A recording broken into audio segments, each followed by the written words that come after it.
सोचिए, अर्थशास्त्र को समझना कुछ कुछ एक जंगल को देखने जैसा है। हम चाहें तो अपना पूरा ध्यान किसी एक पेड़ पर लगा सकते हैं या फिर एक कदम पीछे हटकर पूरे जंगल पर एक साथ नजर डाल सकते हैं।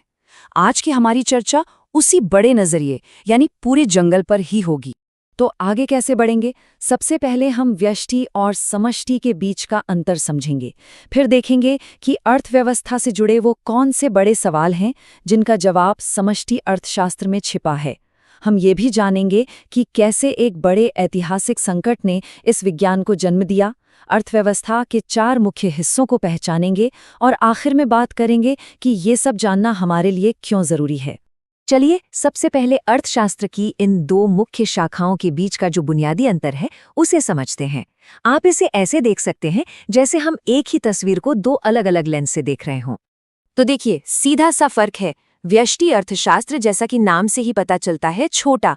ये एक अकेले पेड़ की स्टडी करने जैसा है। मतलब कोई एक इंसान क्या खरीदने का फैसला करता है या कोई एक कंपनी अपनी चीज की कीमत कैसे तय करती है। वहीं दूसरी तरफ है समष्टि अर्थशास्त्र, यानी बड़ा, जो पूरे जंगल पर नजर डालता है। ये महंगाई, बेरोजगारी और पूरे देश के आर्थिक विकास जैसे बड़े मुद्दों को समझने की कोशिश करता है। हाँ, तो जब हम व्यष्टि अर्थशास्त्र की बात करते हैं तो एक शब्द बार बार आता है, आर्थिक एजेंट। अब ये क्या चीज़ है? इसका सीधा सा मतलब है कोई भी, चाहे वो व्यक्ति हो या कोई संस्था, जो आर्थिक फैसले लेता है। जैसे कोई ग्राहक जो बाजार में कुछ खरीद रहा है, कोई कंपनी जो उत्पादन कर रही है, या फिर सरकार। ये सब वही अलग अलग पेड़ हैं जिनसे मिलकर पूरा जंगल बनता है। अच्छा, अब ये सब सुनकर ऐसा लग सकता है कि ये तो बड़ी किताबी बातें हो गई, लेकिन ऐसा है नहीं। समष्टि अर्थशास्त्र असल में उन सवालों से जूझता है जिनका हम सबकी जिंदगी पर सीधा असर पड़ता है। जैसे कि क्या चीजें और महंगी होने वाली हैं, नौकरियों का क्या हाल है, हालात बेहतर होंगे या और बिगड़ेंगे, देश की अर्थव्यवस्था कुल मिलाकर ठीक चल भी रही है या नहीं, और सरकार इसे बेहतर बनाने के लिए क्या कर सकती है। ये वो बड़े सवाल हैं जिनका जवाब समष्टि अर्थशास्त्र खोजने की कोशिश करता है। और जाहिर है, ये सवाल हम सभी के लिए मायने रखते हैं। बहुत समय पहले की बात है, एडम स्मिथ जैसे अर्थशास्त्रियों का मानना था कि अगर हर कोई सिर्फ अपने फायदे के बारे में सोचे, अपने फायदे के लिए काम करे, तो पूरी की पूरी इकोनॉमी अपने आप बढ़िया चलेगी। उनका विचार था कि अगर हर एक पेड़ स्वस्थ है तो पूरा जंगल भी अपने आप फलेगा फूलेगा। ये हैं एडम स्मिथ, जिन्हें आधुनिक अर्थशास्त्र का जनक भी माना जाता है।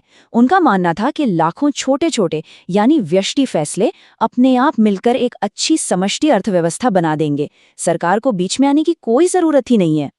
लेकिन फिर इतिहास ने एक ऐसा मोड़ लिया जिसने इस पूरी सोच को ही हिलाकर रख दिया। एक ऐसा संकट जो इतना बड़ा था कि उसने अर्थशास्त्र के एक पूरे नए क्षेत्र को जन्म दे दिया। देखिए, ये टाइमलाइन एक बहुत बड़ी कहानी कहती है।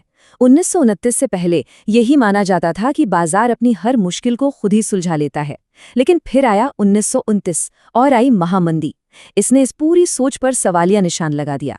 लाखों लोग बेरोजगार थे, फैक्ट्रियां बंद थी, और इसी संकट के बीच 1936 में जॉन मेनार्ड कीन्स ने अपनी एक किताब से एक नया आइडिया दुनिया के सामने रखा। उन्होंने कहा कि जब अर्थव्यवस्था खुद को ठीक न कर पाए तो सरकार को आगे आकर उसे सहारा देना चाहिए।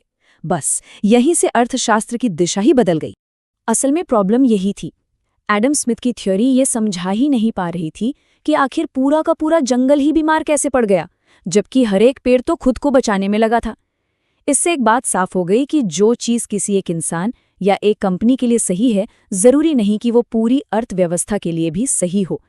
एक बड़े यानी जंगल लेवल के नजरिए की जरूरत महसूस हुई। तो सवाल उठता है कि इस पूरे जंगल को, इस बड़ी तस्वीर को समझा कैसे जाए। इसके लिए अर्थशास्त्री पूरी अर्थव्यवस्था को 4 बड़े हिस्सों या कहें कि क्षेत्रकों में बांटकर देखते हैं। हाँ, लेकिन इन हिस्सों को समझने से पहले एक बात साफ कर लेते हैं। हम यहाँ एक खास तरह की अर्थव्यवस्था की बात कर रहे हैं, पूंजीवादी अर्थव्यवस्था, यानी एक ऐसा सिस्टम जहां ज्यादातर कंपनियां और कारखाने निजी हाथों में होते हैं, सामान बाजार में बेचने के लिए बनाया जाता है और लोग वेतन या मजदूरी पर काम करते हैं। तो ये है अर्थव्यवस्था के वो 4 मेन पिलर्स। सबसे पहले है परिवार, यानी हम सब लोग जो कंपनियों में काम करते हैं और अपनी कमाई से उनका बनाया सामान खरीदते हैं। फिर आती है फर्म्स, यानी कंपनियां जो सामान बनाती हैं और लोगों को रोजगार देती हैं। तीसरा है सरकार, जो हम सबसे और कंपनियों से टैक्स लेती है और बदले में सड़कें और स्कूल जैसी सेवाएं देती है। और चौथा है बाह्य क्षेत्रक, यानी दूसरे देशों के साथ होने वाला व्यापार।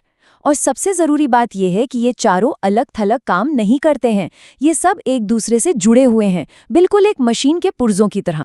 तो ठीक है, पेड़ और जंगल का फर्क समझ लिया, अर्थव्यवस्था के 4 हिस्से भी देख लिए, पर इन सब का मतलब क्या है? आखिर ये सब जानना जरूरी क्यों है? फर्क पड़ता है, और बहुत बड़ा पड़ता है। जब हम बड़ी तस्वीर को समझते हैं तो दुनिया को ज्यादा बेहतर तरीके से देख पाते हैं। न्यूज़ में जब महंगाई या बेरोजगारी की बात होती है तो उसका असली मतलब समझ में आने लगता है। एक नागरिक के तौर पर बेहतर फैसले लिए जा सकते हैं, और ये समझना भी आसान हो जाता है कि कैसे दुनिया के किसी और कोने में हो रही घटना का असर हमारी जिंदगी पर पड़ सकता है। ये सिर्फ एक पेड़ को नहीं, बल्कि पूरे जंगल को उसकी समग्रता में समझने जैसा है। तो इस पूरी बातचीत के बाद एक सवाल सोचना काफी दिलचस्प हो जाता है। आज हमारे देश के सामने सबसे बड़ी समष्टि आर्थिक चुनौतियां कौन सी हैं? और इन चुनौतियों को समझने और इनके हल की तरफ बढ़ने का पहला कदम यही बड़ी तस्वीर, यही बड़ा नजरिया है।